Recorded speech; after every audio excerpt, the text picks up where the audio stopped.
തോൽവിയിലും വലിയ തോൽവി. Here is how to bounce back. നിങ്ങൾക്കറിയാം, ഗോയത്തെ എക്സാംസ് ഒരു മാസത്തിൽ എത്രയോ സ്റ്റുഡൻസ് എഴുതുന്നുണ്ട്. ഗോയത്തെ എക്സാം മാത്രമല്ല, ടെൽക്ക്, ICL ഇങ്ങനെ പല എക്സാംസ് എഴുതുന്നുണ്ട്. അതിലും ആ ഒരു പെർസെൻറ്റേജ് ആളുകൾ ഫെയിലായി പോകുന്നുണ്ട്. ഇവിടെ ഈ ഫെയിലായ ആളുകൾ ചെയ്യുന്ന മിസ്റ്റേക്സ് എന്താണെന്നുള്ളതാണ് ഇവിടെ നമ്മൾ ഷെയർ ചെയ്യുന്നത്. ഫെയിലായ ആളുകൾ ചെയ്യുന്ന ഫസ്റ്റ് മിസ്റ്റേക്ക് എന്ന് പറയുന്നത് ഇവർ ലാംഗ്വേജുമായിട്ടുള്ള കംപ്ലീറ്റ് ടച്ച് ഒഴിവാക്കുക എന്നുള്ളതാണ്. വൺസ് ഒരാൾ എക്സാം എഴുതിയിട്ട് ഫെയിലായി കഴിഞ്ഞാൽ ഓക്കെ, ഞാൻ ഈ എക്സാം ഫെയിലായി, ഇതെന്നെ കൊണ്ട് നടക്കാത്ത പണിയാണെന്നുള്ള രീതിക്ക് എന്ത് ചെയ്യും, മെജോറിറ്റി ആളുകളും ചെയ്യുന്നത് ഇതാണ്. നമ്മൾ കുറേ പേരുടേത് കണ്ടിട്ടുണ്ട്. ഞാൻ ഫസ്റ്റ് അറ്റംപ്റ്റ് ചെയ്തു, അതിൽ തന്നെ ഫെയിലായപ്പോൾ ഞാൻ എന്ത് ചെയ്തു, കംപ്ലീറ്റ് നിർത്തി. ഞാൻ എന്ത് ചെയ്യാണ്, ഇനി UK അല്ലെങ്കിൽ കാനഡ അല്ലെങ്കിൽ വേറെ എന്തെങ്കിലും ചെയ്യാൻ പോവുകയാണെന്നുള്ള രീതിയിൽ. ഇവിടെ നിങ്ങൾ മനസ്സിലാക്കേണ്ടത്, നിങ്ങൾ ഫെയിൽ ആവുന്നതിനൊരു റീസൺ ഉണ്ടാവും. പ്രോപ്പർ പ്രിപ്പറേഷൻ ഇല്ലാത്തതിൻ്റെ അല്ലെങ്കിൽ പഠിക്കാത്തതിൻ്റെ ഒക്കെ കാര്യങ്ങളുണ്ടാവും.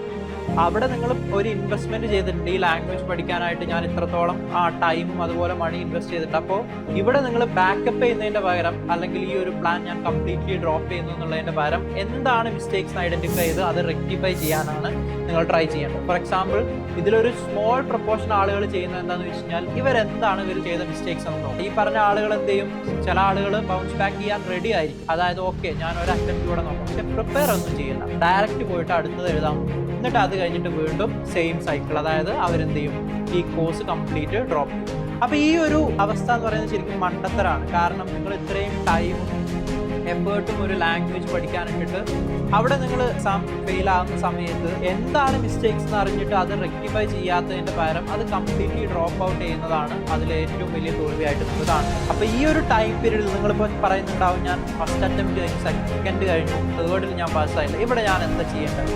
നിങ്ങൾ ലാംഗ്വേജ് ആണ് പഠിച്ചിട്ടുള്ളത്. ലാംഗ്വേജ് എന്ന് പറയുന്നത് എപ്പോഴും നിങ്ങൾക്കൊരു ടൂളാണ്. നിങ്ങൾ വേറെ ഏത് പ്രൊഫഷൻ ആണെങ്കിലും ലാംഗ്വേജ് ജർമ്മൻ ആണ് അല്ലെങ്കിൽ ഫ്രഞ്ച് ഉണ്ട്, സ്പാനിഷ് ഉണ്ട് എന്ന് പറയുന്ന സമയത്ത് നിങ്ങൾക്കൊരു അഡ്വാൻറ്റേജ് ഉണ്ടാവും. അപ്പോൾ ഇത് നിങ്ങൾ പഠിച്ചു, ഇതിന് വേണ്ടിയിട്ട് നിങ്ങൾ ഒരു 8 months അല്ലെങ്കിൽ 10 months സ്പെൻഡ് ചെയ്തിട്ടുണ്ട്.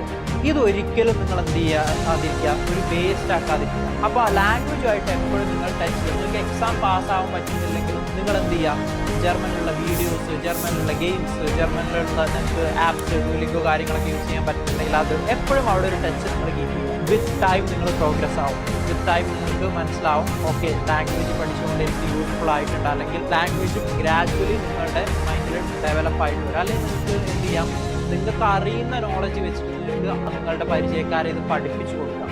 ഇങ്ങനൊരു പഠിപ്പിക്കുക എന്നുള്ള കാര്യം വരുന്ന സമയത്ത് ഓട്ടോമാറ്റിക്കലി നിങ്ങളും ഇതിനെക്കുറിച്ച് കുറേ കാര്യങ്ങൾ അറിയാനും ശ്രമിക്കും, പഠിക്കാനും ശ്രമിക്കും. അങ്ങനെ തന്നെ നിങ്ങൾ ഇമ്പ്രൂവ് ആവും.